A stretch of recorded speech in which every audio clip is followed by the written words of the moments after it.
Welcome to Libertarians Drinking Coffee Live. Yes, I have my coffee. I'm not lying. I actually do this. I like my coffee. I do have it. So thank you so much for joining me for a little chunk of your afternoon. I appreciate it. I am very lucky today.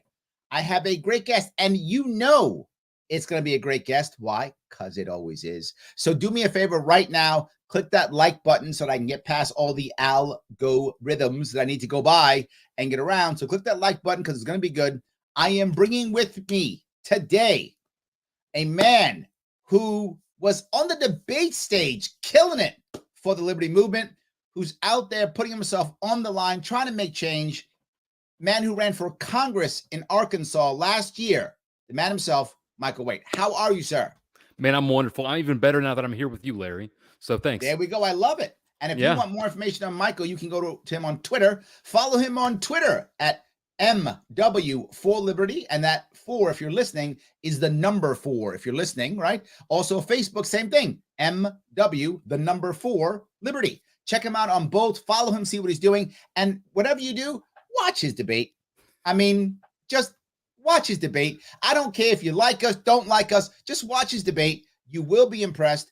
The man stood up there and made us all proud. So, Michael, let me ask you the question if I could. Sure. I mean, there are many ways that you could have helped the Liberty Movement, right? Many options for you. You chose running for Congress. Why? I think that I knew that I had a voice that I felt that people would listen to. I thought that I had pretty good ideas. I was able to articulate them. And, I have been in business for, 20 plus years. I've had, thousands of encounters with the public. And I've come to realize that is a rare art. There's not a lot of people that can both have an idea and explain it to the everyday common man and Yes. convince them, give them an opinion contrary to what they hold, and then they think differently. And so, but don't we just want to have a debate and make them look stupid?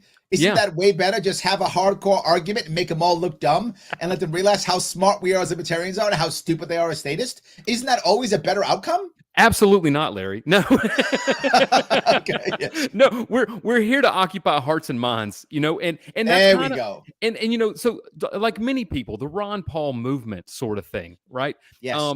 What I loved about that was he wasn't just had the best ideas. He had a really great way of explaining them, right? Sort of a fireside sort of chat, method. Like there would be all these stuffy Republicans and Democrats on the stage, and he would kind of sit down to you like a grandfather and say, hey, this is kind of what's going on. This is how we can make it better.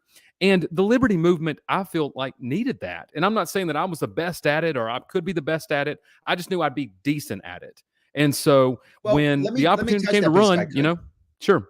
The thing that I love about what you're saying is very often people in general, but particularly us libertarians, we're waiting for the savior, right? Here comes the savior. It's going to be Ron Paul, or it's going to be Gary Johnson, or whatever. It's whoever the savior of the day is. That guy's going to come and save us all. And I say the same thing. I agree with you. We don't need a savior. We need hundreds of heroes. That's right. Hundreds, thousands of heroes. Millions. Yes. Absolutely. We need individual heroes out there telling the stories and making stuff happen so that we have almost like an army of heroes. We don't require one savior. If one savior happens to pop up from the army of heroes, that's a nice bonus, but not required. And it should not be a goal that we have. No, and everyone has something that they can give to this movement. I mean, everyone, and there are talented social media people, videographers, photographers. I mean, news media outlet people. Everyone has something they can give, and all I had was the ability to just talk a little bit about some things. I'm not good at raising money, Larry. I'm not good at running a campaign team. I'm not good at working with the legislature on political politics behind the scenes for ballot access. But I knew that I could be decent on that debate stage, just decent. Right. And so that's why I threw my hat in the race. Well, I got to tell you, to be forward, you were better than decent, number one. Thank you. But to be forward also, we've had some bad showings. So the bar wasn't that high, if that makes any sense. Fair enough, man. However, you were better than decent. Cool, man. Both of those things were true, right? The bar wasn't that high. However, you did great. So I'm very impressed with what you did. That was amazing. But I think a bigger piece of what you said is, since you had done it before, since you had spent the time talking with non-libertarians, I think that's what made it work better, right? If we spend all of our time talking to only libertarians, we're just not going to be good at not doing that, right? The more time you talk to non-libertarians, just human nature, you do it more, you get better at it, right? Right. So Yeah. I think that was one of your strengths. You had been talking to non-libertarians. So when it came to the debate stage, it wasn't like it was something you hadn't done before. We're in the concept of selling ideas, Larry, and you don't sell anything, whether it's a car, furniture, real estate, you sell nothing by browbeating someone and saying you're right. Right. Yep. Yes. You meet them where they are, you discover their needs, you find out what's important to them, and then you listen. And they say, well, I want this and I want this and I want this. And you go, okay. And then you plant a little seed of a thought. 100%. And you let them grow that thought, and you're Yep. there to nurture it. And then they come to your side, and all of a sudden they go, wow, I never thought of it like that. Thank you so much. And so what It's we, one of like the you said, we reasons you get bring in up. these echo chambers, and we spend time Yeah. browbeating each other. If we're not in the echo chamber, or then we're just like hurrahing everybody if we're in the echo chamber. And neither one of those are going to be effective if we want to capture the electorate and actually begin occupying offices. Well, you just brought up the other issue, right? That I love what you said. It's one of the reasons why I do so much content, because I know that somebody sees Larry Sharpe one time. Oh my God, now I'm a libertarian. That's not how it works. Right. I wish it was that awesome. I wish I had the magic powers to do that. I don't. But if they hear Larry Sharpe talk 3, 4, 5, 6, 7 times, and they push me, if you ever notice, if you ever watch my shows, what I was talking about with what you do is I will take people who disagree and I'll bring them right on. Right. Right. And we have the conversation. And then the person who goes, you know what? Maybe this Larry Sharpe guy is right. After they hear me 3, 4, 5, 6, 7, 8, 10 times. Completely true. Let me grab a couple comments if I could. The Libertarian lady says, my Thursday just got better. Look at that. And Thank she you, is Libertarian. promoting your Facebook page. Woo. There we go. Thank you. That is exactly. Yes, absolutely. Tub, he's here. How are you? Nice. He's going to be on the show, I think, next week. Is that right? I think next so. week. So awesome. That is good. Absolutely. Fina, who was on like last week, she says, I love the idea of an army of heroes. Yes, Fina, and you are one of them. Whether you like it or not, I have just drafted you. Too bad. Yeah. Yes. You've been conscripted. Correct. The Libertarians do not like the draft except now. I've just made an exception to that rule. You've been drafted. Sorry. That's it. Yes. Joe Tease is saying, wait, we're supposed to talk to non-libertarians? Well, I mean, we could, I guess. Yeah. No one's going to force you. That's true. It's not required. We're a party of no force. Yeah. Yes. Jocelyn loves you. She goes, Mr. White rocks. I would agree. Absolutely. Dan asked a specific question. Sure. He says, Dan Darnarco says, Larry, can you ask Michael who he thinks will run for the Libertarian nomination for president in 2024? Do you want to touch that? I want to get you in trouble. Do you want to touch it? I mean, that's such a wide field right now. I'm going to give the politician answer, Larry, which is there are so many people out there that I think would be good, that I believe I'm going to believe in the process again. I hope we narrow it down to the best, right? I know that Chase Oliver from Georgia has started kind of an exploratory committee. I think that's super exciting. There's always the talk, of course, of Spike and Dave Smith. And, I think we'll see how it gets there. Matt has also said he's running. Okay. And so has Lars Mapstead. So, yes, Lars. I don't want to forget Lars. Yeah. Yep. Those two have already said they are running. And by the way, I'll put the news out now. I'm going to be talking about this next week. I am going to be doing a LP presidential forum in February. Nice. And I will be inviting any candidates to come on. I will be moderating it along with another person. I'm not saying yet who that person will be, but someone else will be moderating it with me. We'll do 2 people. It'll be virtual. So you can come on and start that process you talked about already, right? Start the process now, getting people to see it, letting people see what's going on. We're going to start that already. So yes, I know this, no matter who runs, the 2024 election is shaping up to be an incredibly interesting one. And, for those of you that are politically science-minded, presidential campaign years always bring out more of the electorate, even at your very local level, right? So it always becomes more interesting. And, of course, you throw in the infighting in the Republican Party currently. And then I believe by 2024, you'll see some in the Democrat Party, too.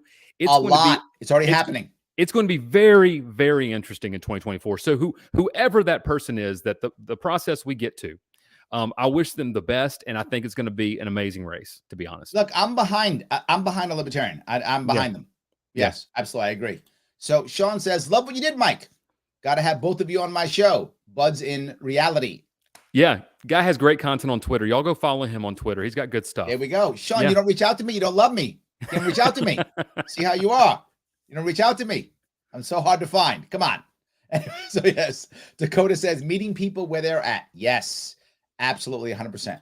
So with that in mind, let me ask you, getting debates is a big deal. Did you learn anything special specifically from debates? Was there anything enlightening that popped up that you either you thought was different or you didn't know that you learned before you got in debates? Well, I'm going to say it with a little caveat saying that like maybe I inferred a couple things, not necessarily Sure. learned them. Okay. But I came to infer a couple things. The previous debate, Arkansas has been really blessed. Our party has been blessed because Arkansas PBS, a statewide network, has been willing to Yes. have us on the stage, right? I remember Harrington back in 2018, was it? 2020 when he ran 2020, there against we go, Tom 2020, Cotton, yep. Senator Tom Cotton, and I Tom remember. didn't even show up. Right? It was a debate amongst himself. Right? It was the Ricky Harrington show. I loved it. Yeah. Loved it. It was, and it really put LP and Arkansas really on the map. And so again, hats off to Ricky Dale. I hope he's listening or he'll listen to this. Good friend and colleague of mine. Really respect that gentleman. But they had always been kind of 2-minute answers and then kind of 1-minute rebuttals. Apparently, from what I've learned from people who came before me, and this year they narrowed the format down to 1 minute and 30 seconds. And Larry, the challenge of that is it's incredibly difficult for anyone to introduce, give evidence, Yes. you go ahead, supporting statements, wrap it up, conclude it, and bring someone to your side on an idea in 60 seconds, and then catch on to something someone else says that you want to rebuttal, and then do the same thing in 30. So what I came to infer early when I saw the format change, and I have to give a shout out to another gentleman in Arkansas, Mr. Michael Kalagas, who ran for U.S. Congress in another district, who had run before. We were talking, and he said, "Mike, the format's changed. They have shortened everything." And so, and this was probably about 3 weeks before the debate. And so I began trying to tighten up all my concepts in my brain. Yes. Driving around the car, talking to friends and family, just how do I get this idea out in 60 seconds instead of 2 minutes? Yep. And so I came to infer that part of that was they maybe wanted to go faster, but also I like to think that maybe they're starting to realize we're a threat and they don't want us to talk as much. 100%. Yes. You're right. Right. The issue is, remember that the two major parties don't have to have answers. All they have to have is other guy worse than me. That's right. That's all they have to have. But we as a third party, we have to actually be able to have an answer. Or they go, oh, see, they're not real. But did your guy have an answer? No, but he has an R by his name. That's right. Yeah, but he didn't have an answer. Yeah, but he's got a D by his name. So therefore, he doesn't have to have an answer. And you highlight a great selling point, I think, of just the liberty movement in general. I said at another event, I told a group of people, I said, look, if you love your Democrat Party, if you love your Republican Party, give them some tough love, make them better. Because right now, they don't have to answer to anything. Because two never has to. All it's just optics and division. A third party, and again, I said this on the radio the other day, I would love it to be the Libertarian Party. That's where my political beliefs are, but it could be the Constitutional Party, the whatever party. We need three parties because then the American electorate is sold solutions. And people are judged on solutions because nobody can control anything. And so no one's fighting anything. And so I would talk to, this is Arkansas. This is still Clinton country, especially in the city that I live in, in Little Rock. And I would talk to, lifelong Democrat voters who go, there'd be a few that the light would click and they go, you're right. Yes. This will make it better. So I can go back to voting Democrat in 8 years when they're actually doing the things I want. But for right now, I'm going to vote for you. Yes. And I'm like, yeah, you're not signing up to vote for me for life, just this election. We saw a similar thing in New York with Andrew Yang's Forward Party. Sure. A similar thing, right? Yang is from New York, and he ran for mayor here. And New York City is hardcore Democrat. We're almost 7-1 Democrats, Republican in New York City. We are a hardcore Democrat. Like Republican is not going to win. And if there are Republican that wins in our state, he's Republican in name only. Okay. Right. So he's like not a full-on communist. He's just like a socialist. Right. So he's a communist on cruise control. Yeah, exactly. Right. So that's how New York City runs. They ask you, are you a full-on communist or socialist? Full-on communist, Democrat. No, I'm just a regular socialist, Republican. That's how we work in New York City. So anyway, so with that issue, we did see people who are Democrats, a chunk move towards Andrew Yang. Right. We did see that. So I think you're right. I think there is an opening for third parties now. Yeah. So let me ask you, speaking of that, what kind of impact do you think your run had? I think that I woke a lot of people up. I think, there was the first event that I attended where I got to speak to a lot of voters. Was a sort of real estate event that happened here in the city. And there were builders, developers, lenders, a bunch of professionals, movers and shakers from all over the state. And remember, this is also Walmart country. So there are builders and developers and banking affiliates with them there too. So these aren't little peons of the world. Okay. These are the people that are really, the power brokers. No, Bentonville is in Arkansas. I mean, that's where Walmart is headquartered. That's right. Absolutely. Yep. And so I think I got the Hold on one second. I'm curious. Does that happen to be in your district or no? No, that's in a different district. I'm in Central Arkansas, which is kind of around Little Rock. And so when I showed up to the event, the other congressional candidates, the Democrat and the Republican, had kind of like an entourage with them, And of course, my campaign put together with chicken wire and duct tape. It's just me and my wife. They set me in the way back corner of the room with like 1,000 people, and they put me in the back corner so nobody could see me. And I think they thought that I was just going to be a joke, right? That I was going to get up there and I was going to make a fool of myself and everything else. And by the time just yell taxation is theft and give everybody the finger and run away.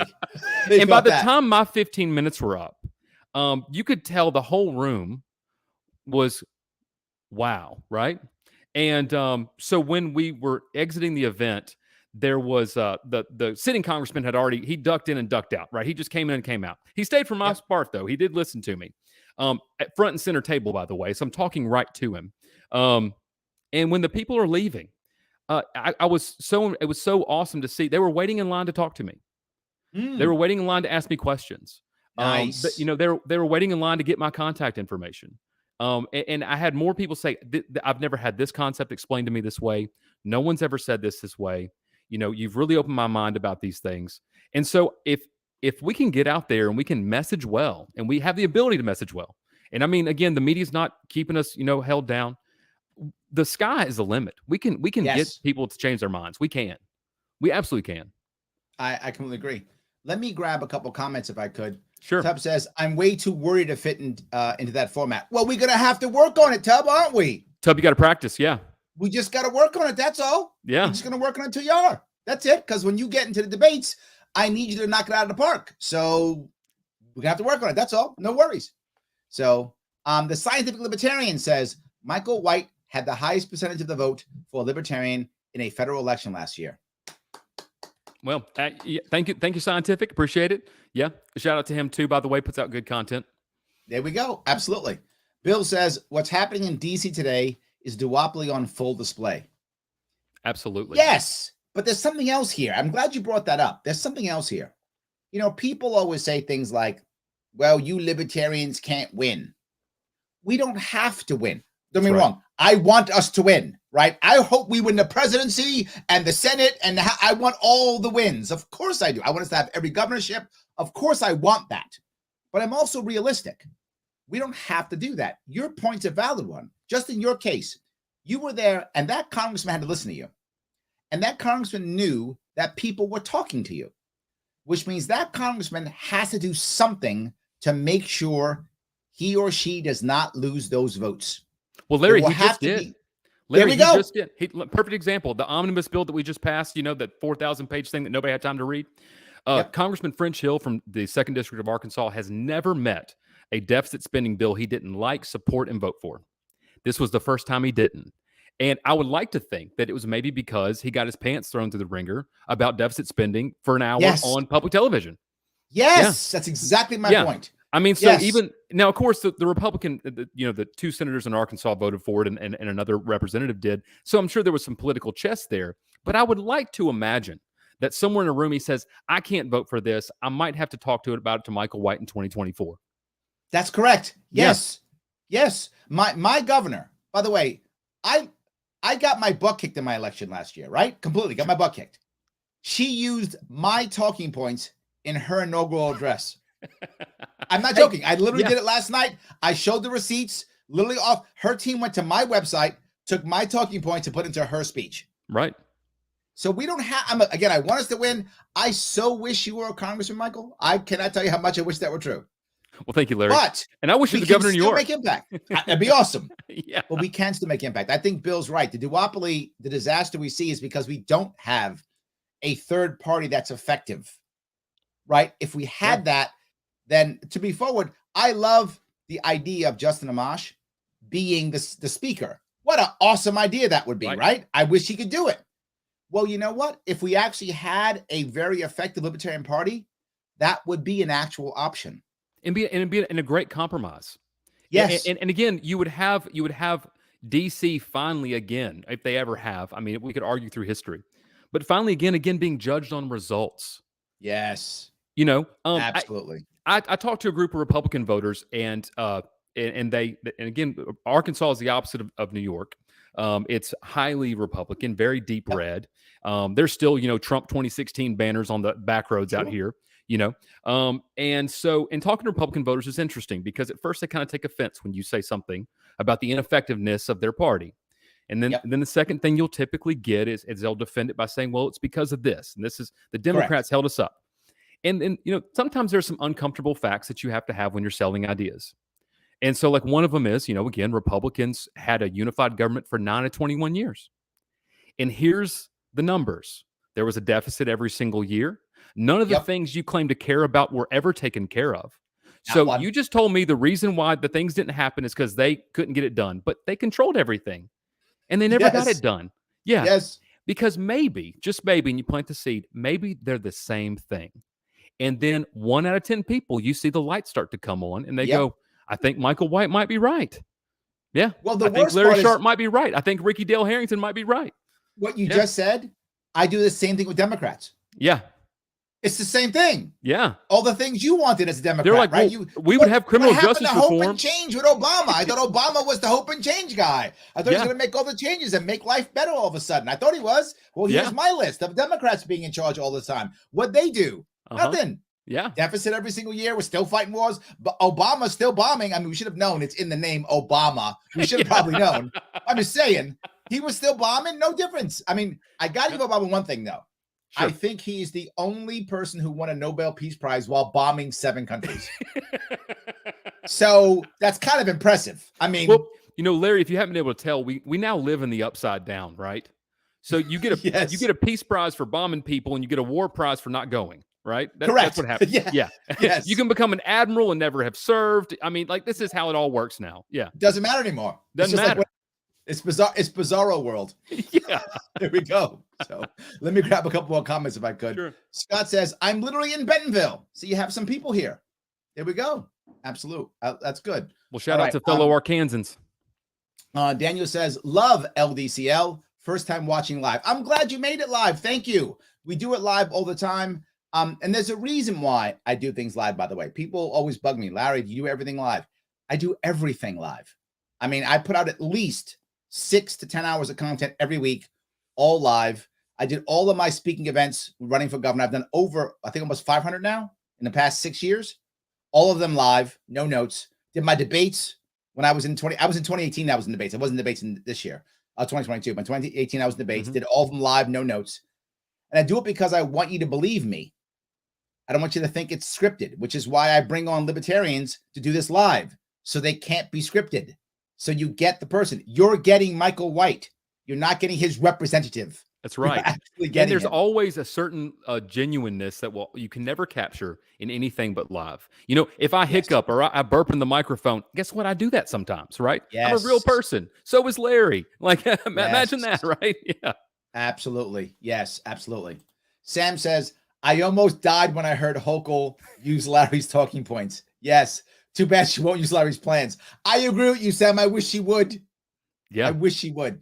But yes, she literally used my talking points. I mean, it's crazy. Sam's in New York with me. That's how he knows that. So yes, absolutely.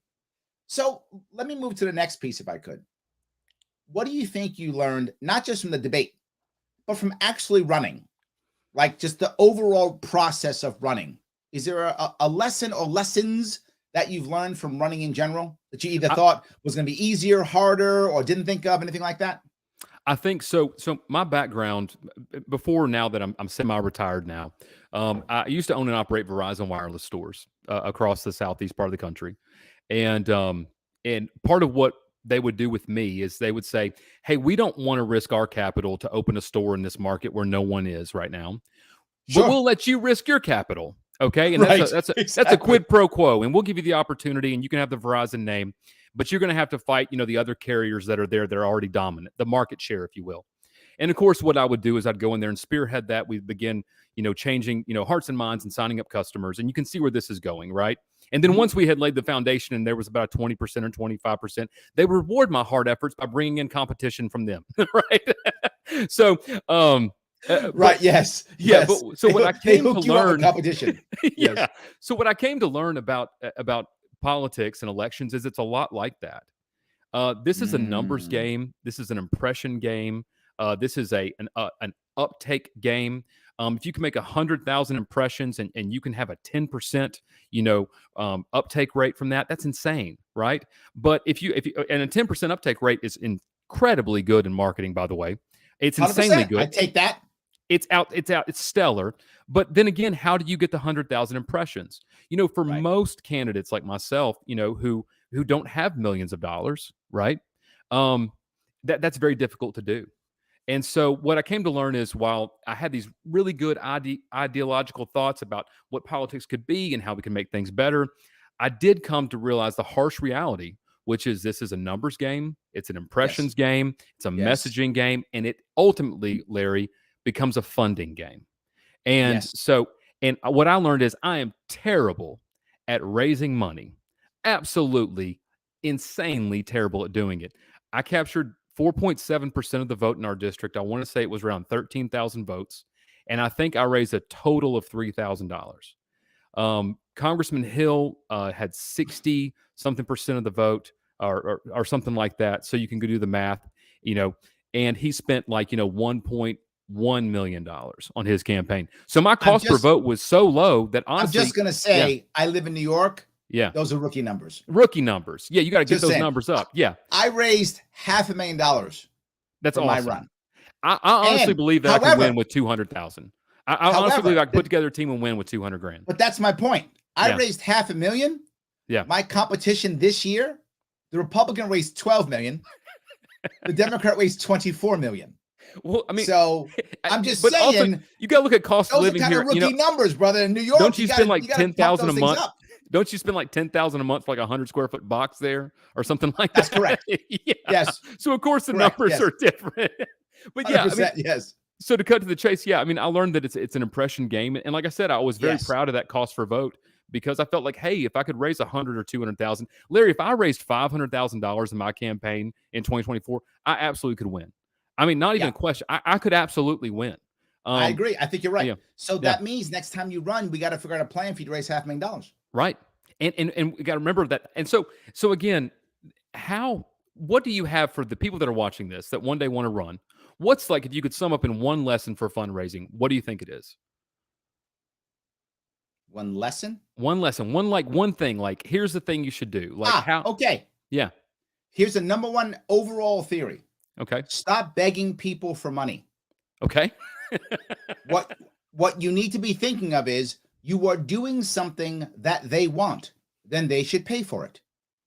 Wow. I'm not being mean. This is an equal back and forth, right? That's and you want to ask them, and I do it all the time. People know when I ask for money all the time. But I never go, please give me money. What I say is, you see what I'm doing. If you don't like it or don't want it, don't give me money. It makes no sense. Right. If you like what I'm doing, if you want me to move forward, that costs money. Give me $10 a month. Give me $5 a month. Give me $20 a month. It's that simple. It is it's transactional. It's the market. If you don't like what I'm doing, if you don't watch my content, you don't think it's valuable, why would you give me money? Pretty stupid. Why would you, right? Yeah. But if you like what I'm doing and you want me to do more of it, then you're getting something from it. Throw me a couple of bucks. You should be thinking that way. Use your own language and how you get that message across, obviously. There may be a longer or shorter message that may be via phone, in person, whatever, but the concept's the same. I'm doing something. Do you like that thing? If you do, give me money because you like the thing. It's the voluntary economy. Yeah. Yes. It's a very libertarian concept. Yeah. 100%. If your mindset is, Larry, please give me money. I've never heard it articulated that way from anybody. Yes. You're the first person I've ever heard that said, this is not about asking for donations. This is about asking for payment for the service I'm providing. That's correct. Yeah, you need to put that in This a clip, is why man. I raise money. That needs This to be is on why a I reel raise somewhere. Yes, it's Yeah. why I raise money. Well, you because got I it down. don't beg for money. I say I'm doing something. Do you like it? If you go, no, Larry, I don't like what you're doing. I don't think it's effective. I don't think it's working. You shouldn't give me money then. Why would you?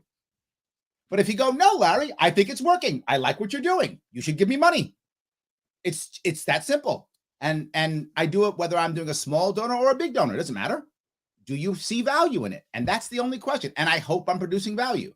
And some people who haven't given me money have actually said, Larry, I wish you do X or Y, particularly heavy hitter donors. Mhm. I'll go, okay, you know what? I respect that. I think you're right. I will then do X or Y. They go, Larry, that's good. I like that. Then they give me money. So that's not quid pro quo because I'm not doing it because they want to give me money. I'm doing it because I believe they're right. Lots of people tell me to do stuff and I don't do it because they're wrong. I don't believe in it, right? Yeah, Lots of people want me to sell out literally every week. I'm sure. They want me to sell out. Well, I don't want to sell out. So I'll say no. Could I get money if I sold out? Yes. Absolutely. Yeah. I could have made tons of money if I sold to Republicans last year.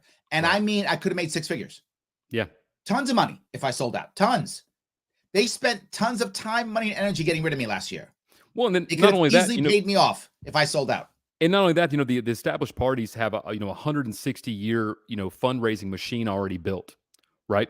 And Correct. so essentially, from an economic perspective, that's what they do, right? Is Yes. they cause issues, they cause division. The issue causes people to freak out, and they go, "Give us money if you want the issue to be fixed," but they don't really want the issue fixed. But no. You know, That's not yeah. true anymore. Not anymore. Now it's give us money if you want us to stop the other. Right. It's no longer fixing issues. You That's do what I'm saying. not They don't, hear they them don't say fix that. it. Optics division. Here's the issue. Give us money. And people, there was some, I don't know where it was. Someone got in trouble, and a bunch of people have gotten in trouble in the past couple of years. But didn't someone get in trouble for like claiming that if you sent me money, it was going to help Trump build a wall or something, and it had nothing to do with that? Yeah. Yeah, Steve Bannon. Oh, there was we Steve go. Bannon. Okay, yeah. All He right. got in trouble. Yeah, see, Yes, he did. I mean, so maybe, it to me that kind of concept is wild, right? But here's how you fix this, right? Because Bill asked a point. He says, how does the Libertarian Party overcome the National Debate Company, aka DNR Inc., to get the national debates through the electoral cycle? This is a great point. And the number one issue, and I brought this up before, people don't know, this is what I learned my first time I ran in 2018. Debates are not about anything except ad revenue. That's right. That's what they're about. They're about ad revenue. And here's what I was going to say. Now, I'm not sure it's true right now because of what Kanye recently has done. But if Kanye had actually run in 2020, if he had actually run a real campaign, he did not, obviously, but if he had, he'd been in debates. He'd been in every one of them. 100%. Why? Because you would have watched him, Bill. Me too. Mike, you would have watched them too. We all would have watched Kanye in a debate. Of course, we'd have watched that train wreck with popcorn. We'd have loved watching that, no doubt. And they know we would have, so they would have put him in because they want the ad revenue. So how do we get around this? By being more popular. That's the issue. And speaking of that, if you are watching this on Twitter right now, do me a favor, share this on Twitter so we can be more popular. If you are not, that's okay. Click like button now anyway. Retweet this on Twitter. Retweet if you're on Twitter right now. If you're not on Twitter, no worries. Click the like button. It does matter. And of course, please follow Mike. Follow him at MW4 Liberty. And at 4, if you're listening, 4 is the number 4. MW, the number 4 Liberty on both Twitter and Facebook. Follow him so it can be more popular. If we're more popular, people will want to see us. They won't care what party we're in. They will give us the platform, not because they care about us. They don't, but because they want that ad revenue. I'm sorry, I got a little preachy, but just want to bring that up. I think you nail it. I mean, we live in the age of the electron and the switch. We live in the age of capturing eyeballs. We can talk all we want to about, well, if we get so much of a percentage, then they'll let somebody in. You nailed it. This is capitalism at work. This is advertisement at work. If people tune in to watch a show, that's what they tune in for. Yes, right? Yeah, absolutely. 100%. Chris says, Michael's debate performance was phenomenal. Oh, look at you, got fans. Thanks. He slaughtered it. He articulated the ideas so perfectly and made libertarians appeal to be the sensible option.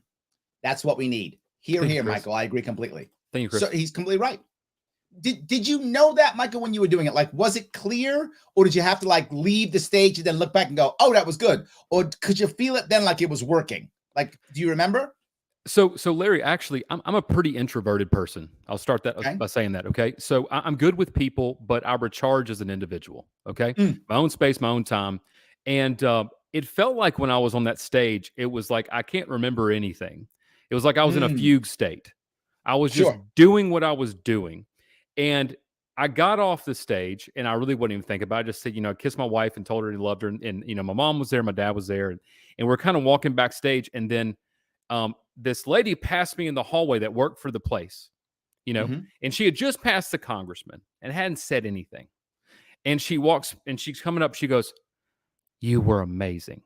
And I Oh, was like, okay, I did good. I did you it. did good. Okay. I did Yes. good. And then I could rest the rest of the day because, I was on pins and needles for like 3 Sure. weeks coming up to that thing, man. I mean, for a guy like me, that no one, know me, how many eyeballs are on you, right? Critiquing every little thing you do. So yeah, I don't, so to answer your question, it wasn't until afterwards. Afterwards, It, you knew. it Got it. wasn't until afterwards. Yeah. There we go. I was just in the game. Ron says, I love the principles of libertarians. Thank you, Ron. That's Thank you, awesome. Ron. We do too. Sam says, true story. Even if I lost my job after I lost my job lockdowns, I still gave Larry money because there was literally no better use for getting our freedom back. Sam, Right. thank you, brother. You Yeah. don't know how much that means. Thank you. And by the way, some of you don't know, Sam actually comes to my events too. Like, Sam is the man. He will watch it, he will give money, and he will do the most important thing of all, he will show up. I cannot tell you how important showing up is. Sam does all of the things. Sam is the man. Thank you so much for that, Sam. I appreciate it. Yes. Joe says, I'm going to steal that idea and not give Larry any credit for the idea. Awesome, Joe. Please take it, brother. You are always out there hustling. You are on the street. You are busting your rump all the time. Take everything you want, Joe. Take it all good. Yes. So all good. So Dakota says, I may be a little biased, but I think Michael White could be a great presidential candidate. I'm not disagreeing with that, Mike. I'm not disagreeing. We'll see how it shapes up. You never know. We'll see. Could be. Well, thank you. Absolutely. Yes.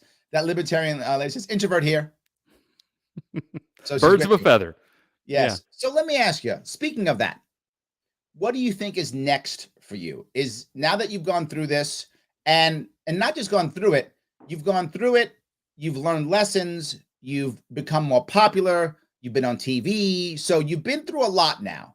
And some people would say, great, so now go help others. And somebody might go, great, now go be president. And you might go, you know what, I'm done. I'm going to go sell houses. I mean, there's 1,000 things you could be doing. I'm going to go fish at the river. What do you think is next for you? That kind of thing. So life is unexpected, Larry, right? Sure. And I have come to learn that plans are often something that, is we invent for God to laugh at us later.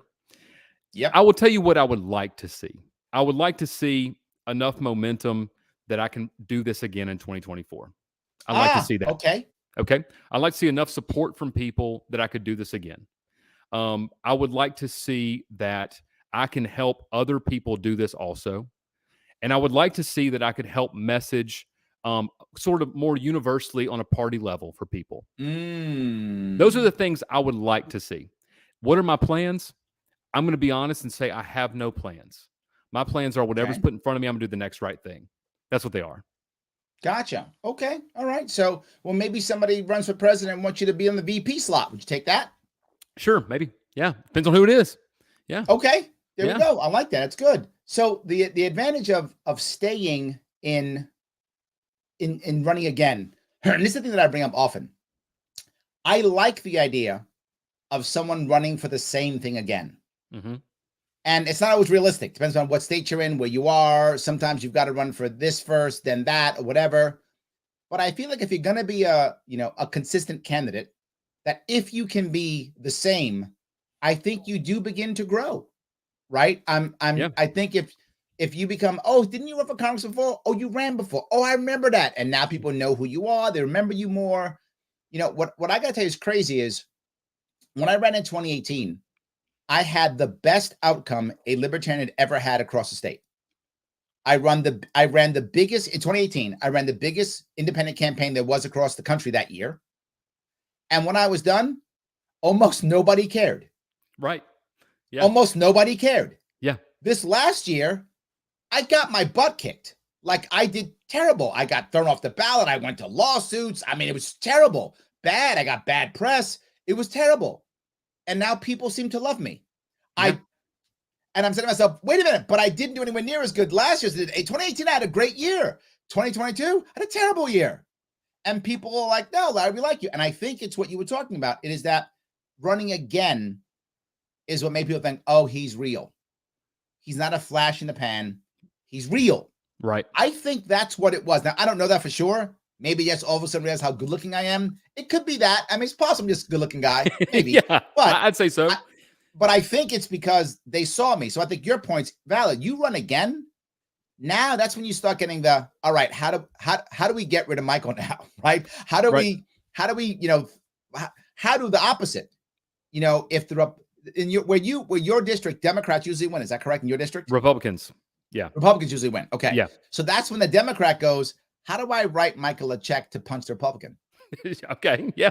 I'm serious. Sure. That begins to happen. How do I write a check to Michael so that I can not know it's a Democrat doing it, but I just hate Republicans so I can beat the Republican up? So that kind of thing will begin to happen, right? And how do you handle that? Because that Democrat who gives you the money may have expectations that you're not prepared to fulfill.